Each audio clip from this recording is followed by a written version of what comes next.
Minsan kasi ang dami-dami natin sinasabi, humuhusga tayo kaagad, pero hindi muna natin napapakinggan ng buo yung katotohanan tungkol dun sa ating hinuhusgahan. At ganun din sila, sa paghahanap nila ng butas kay Jesus, hindi na nila nakikita yung totoo. Ang sinasabi lang nila, yung pinaniniwalaan nilang totoo, kahit hindi naman talaga yun yung totoo.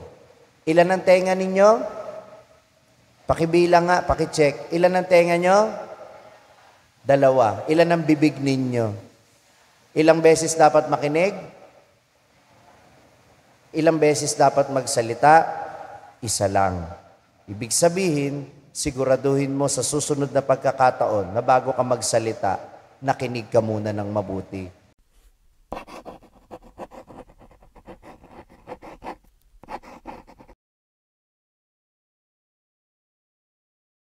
Sumainyo ang Panginoon at sumaiyo ang rin. mabuting balita ng Panginoon ayon kay San Lucas. Papuri sa iyo, Panginoon. Isang araw ng pamamahinga, muling pumasok si Jesus sa sinagoga at nagturo. May isang lalaki roong tuyot ang kanang kamay, sa hangad ng mga eskriba at mga pariseyo na maparatangan si Jesus. Nagbantay sila upang tingnan kung siya'y mapagagaling sa araw ng pamamahinga. Subalit batid ni Jesus ang kanilang iniisip, kaya't sinabi niya sa lalaking tuyot ang kamay, "Halika rito sa unahan." Lumapit naman ang lalaki at tumayo roon.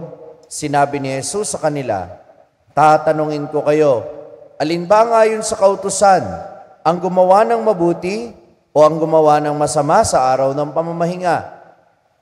Magligtas ng buhay o pumatay?"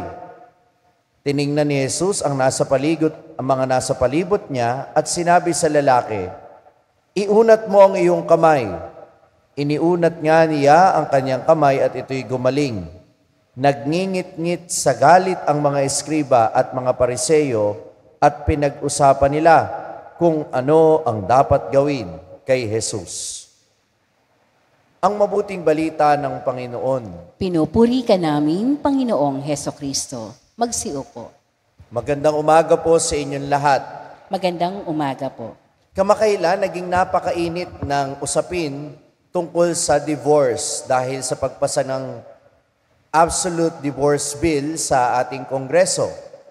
At syempre, magre-react ang ating simbahan dahil hindi lang dahil ito ay nasa doktrina, hindi lang dahil ito ay labag sa paniniwala natin sa doktrina, kundi ito ay tahasan ding labag sa sinabi ni Jesus na ang pinag-isa ng Diyos ay huwag paghiwalayin ng tao. But aside from these religious arguments, ang simbahan ay nag-aargumento rin sa perspektibong sekular.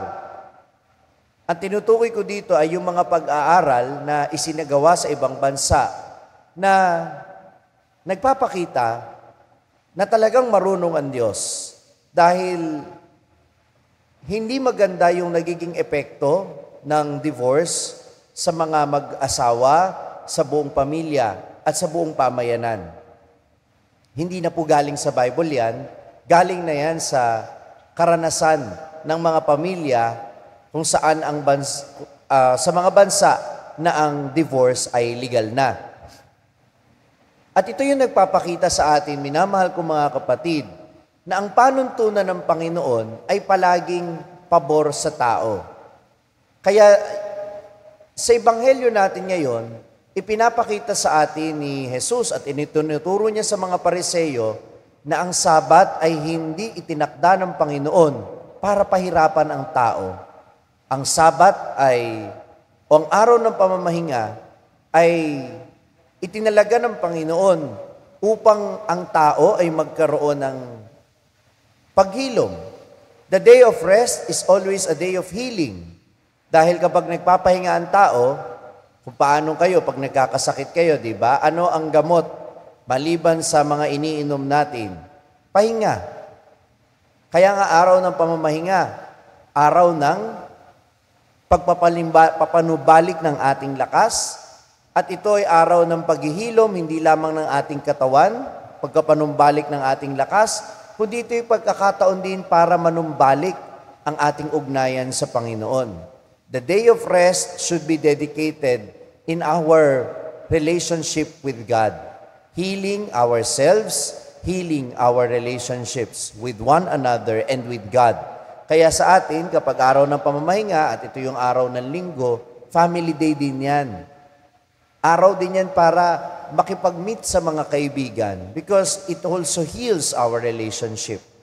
Kaya ngayon, ang tanong ko sa inyo, anong mali sa ginawa ni Jesus na nagpagaling siya ng may sakit sa araw ng pamamahinga? Yun yung gustong ituro ni Jesus sa mga pariseyong ito, kung ano yung diwa ng araw ng pamamahinga. Because they missed the point. Para sa kanila, mali yung ginagawang pagpapagaling ni Jesus. Tanong niyo sa akin, bakit? Dahil nakasulat po sa kanilang batas sa mga Hudyo na bawal magpagaling kapag araw ng pamamahinga. Pero yung pagpapagaling na ito ay tumutukoy sa ginagawa ng mga doktor na nung panahon na yon, gugugol ka ng oras para ma-diagnose muna yung pasyente at yung treatment ay matagal. Meron lamang time limit yung trabaho na pwede nilang gawin kapag araw ng pamamahinga.